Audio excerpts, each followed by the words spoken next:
Okay, you guys, what is up? The King of Lightning is here today. Yo, Zankyou no Terror. Woo! This is whoa, Shin Ichiro, just dog. Whoa, like what were you like? What's going on up here, man? Like it's fuck. All right, hold on. Let me continue. Zankyou no Terror, aka Terror in Resonance, episode 1 review. Now, the episode link, I don't know if it's going to be in the box below. It depends if it's on Crunchyroll. If Zankyou no Terror is on Crunchyroll, then the episode link is going to be in the box below. If it's not, then you guys know the drill. Google, Bing, Yahoo, and go. So, that being said, and today it's hot. It is hot as all hell. Rocking the undershirt, but of course you guys don't care about my life. Fuck my life, right? Yeah, we're not here for you, King. We're for Zankyou no fucking Terror. So, that being said, let me dive right in. Zankyou no Terror, directed by Shin Ichiro Watanabe. And if you don't know who that is, which you should, alright, you should, but if you don't know who that is, he is the same person who directed Cowboy Bebop and one of my favorites of all time, Samurai Champloo. Samurai Champloo! But he also did Space Dandy, and Space Dandy I'm not really too big on. It's fucking Space Dandy. Jeez, man, I can't grasp that shit. It's just like dog, like just slow the fuck down for like 3 seconds, goddammit. But either way, this Zankyou no Terror, first episode, I think it's marvelous. It's marvelous. Oh my god. First of all, it's about terrorists. That's number 1. Wow. And I'm pretty sure that you may have gotten that based on the title itself, but probably not, maybe not, who knows. And not that often do you get an anime about terrorists. The main characters are terrorists. That's what they do. They blow up shit. And whether or not they're trying to either destroy the government or establish a new world order, I don't know. No idea. But regardless, these guys, meaning the two main characters, 9 and 12, they get the job done. They start off the episode by stealing, and I believe it is, some type of nuclear device. Like, how do you kick off the first episode, the first few minutes, by stealing a nuclear device? Like 2 kids. I think it's called the PTS-01.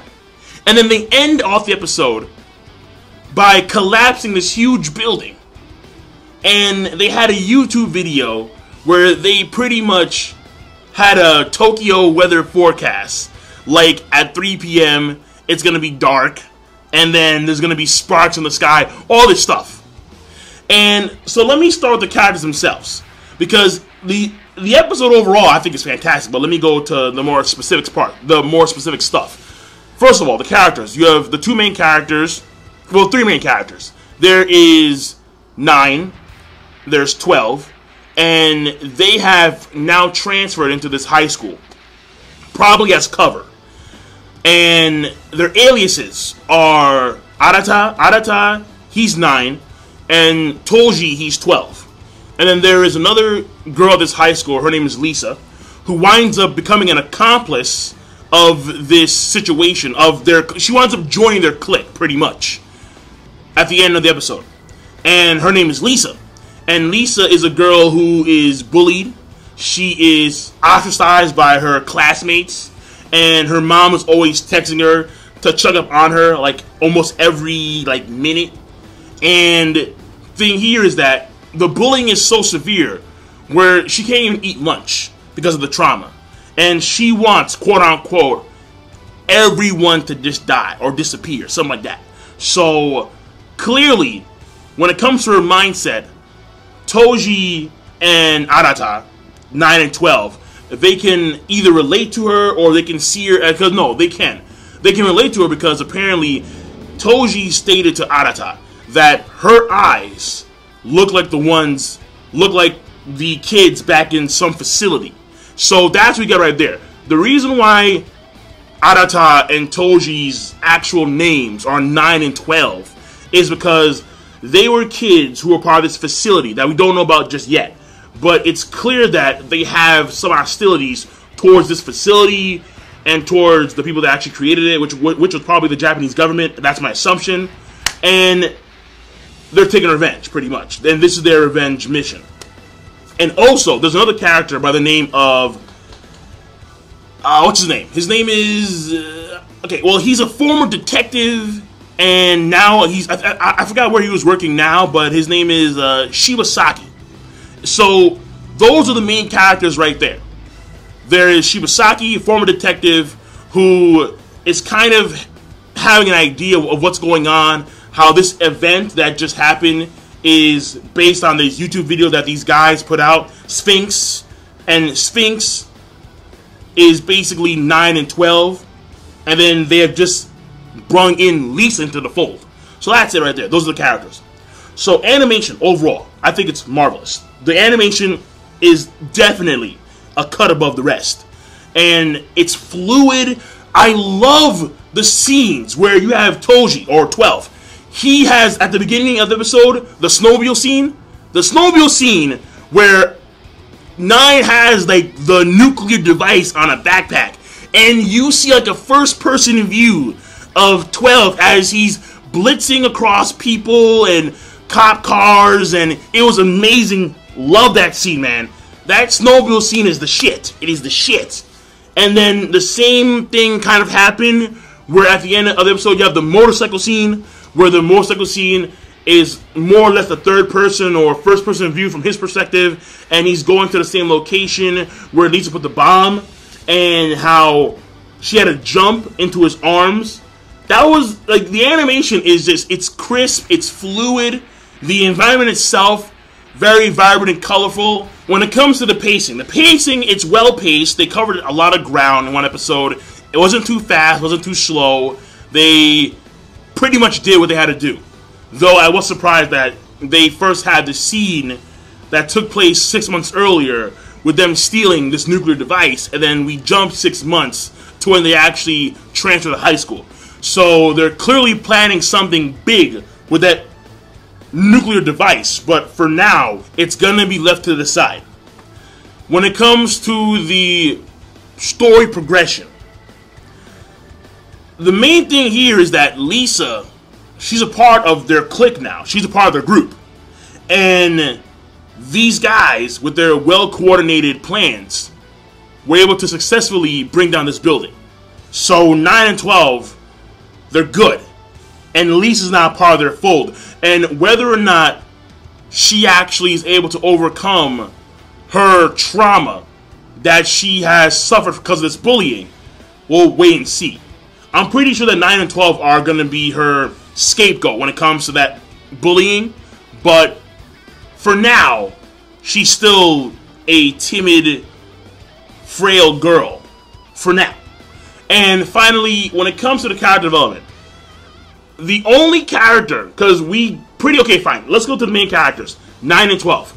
9, he has trauma himself.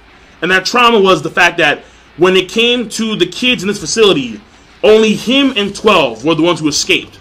And apparently, the rest of them either were caught or they died. Who knows? But the thing here is that he has trauma because he couldn't save his, let's say, his other friends. So because of that reason, every time he goes to sleep, or I should say, when he goes to sleep, on occasion he'll have this dream. And this dream is him failing to save his friends.